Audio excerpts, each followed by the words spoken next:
But here we are now as we get set for week 1 in the NFL. Again, we're happy NFL Eve. Yeah. Is where we sit right now. And the end of the week where college football doffs its cap and says, hey, we have all the attention for this run of 5-7 days. The latest AP poll came out this week, and to no surprise, Ohio State, number 1 team in the country. After beating Texas 14-7 last week, they ascend to number 1. Now, the team's 4 top 10 teams lost. It didn't drop all that far, which is good. It wasn't a knee-jerk reaction to what we saw first week of the season. Look, we saw some big games, and clearly none was bigger on the field. We talk about in the standings and the rankings than Ohio State and Texas. And the funny thing is this, is that all the attention the last couple of days has been on Arch Manning, and rightfully so, right? Arch Manning and Bill Belichick are the 2 stories of college football. And Arch Manning and his debut and how poorly he played and what he has to do and what he has to work on and his arm angles and all of that, I get that was the complete total story. Ohio State did not play well, okay? No. Ohio State didn't play well. Are we sure that Ohio State is good?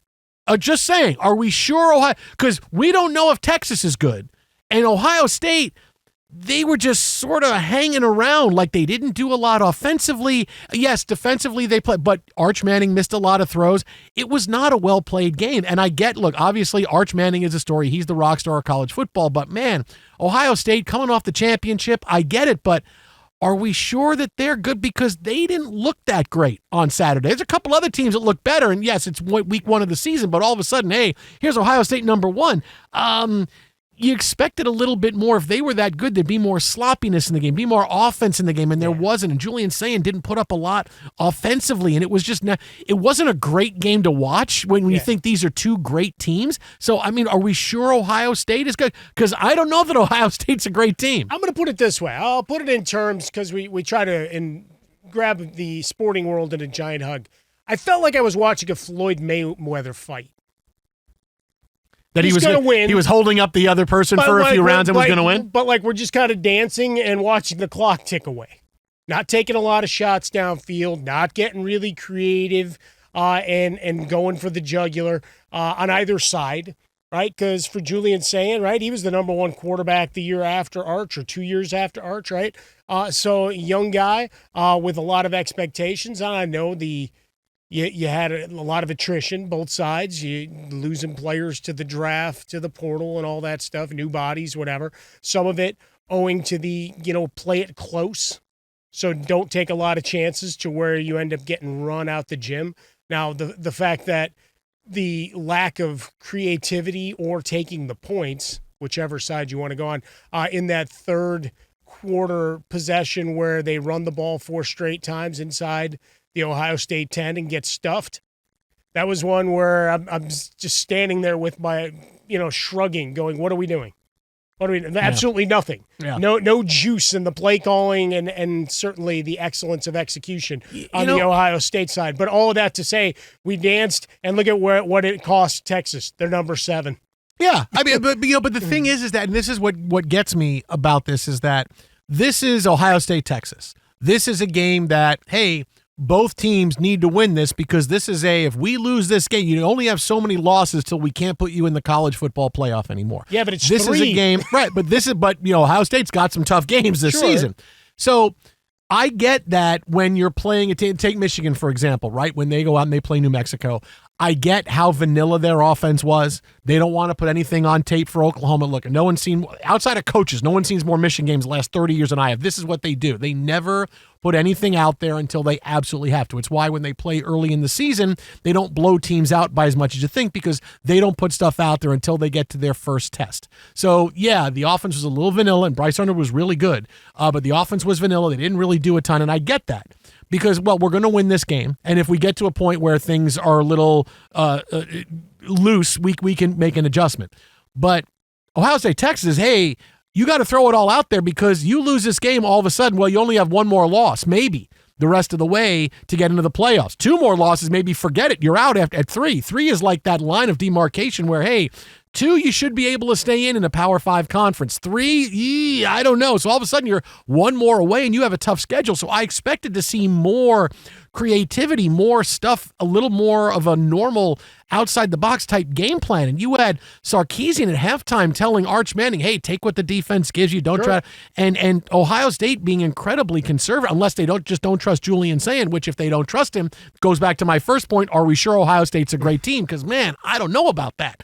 So, did Pam pay you to say that? No. I said, did Pam pay you? No. You got an extra portion of meat or pudding? And Ohio State loves me because I said on Friday night, what if Arch Manning sucks? What does that mean for college football? He sucked on Saturday, so you're welcome, Ohio State. So now we give and we get. So they're okay. They won. It was a tough watch. There's no question about it. What did Ohio State have? Like 213 yards? They weren't great. Like they offensively weren't, or something? You see these other teams. The one throw he needed to. Yeah. Right? Tate? Yeah. 40-yard touchdown pass. That's it. There's your explosiveness. But you saw these other teams that were all playing top 5, 2 other top 10 games, right? And Notre Dame still moved the football and looked okay offensively against a really good Miami team. And Miami did the same thing against Notre Dame. When we watched LSU and Clemson, even though it was 17-10, Clemson still moved the football. LSU still moved the football. They were able to do that. You can't sit here and tell me the Texas and Ohio State's defenses are so good. They're replacing so many players. You can't say, well, these are 2 best defenses in the country. Of course not going to. No, week 1, if you have any kind of talent offensively, you should be able to exploit the defense a little bit. I'm not saying it should have been 41-40, but it should have been a little bit. But 14-7, man, it's like, whoa, I get that the next couple of days belong to Arch Manning, but man, Ohio State, I get they're the champs. But are they that great? I don't know, man. I mean, really, like that's a tough thing to suddenly say, hey, they're great, because they did not look good. Yeah, and but no one's ignoring that. But that's the beauty of the early part of the season, right? Because now if you want to get in on the Arch Manning buy low situation, right?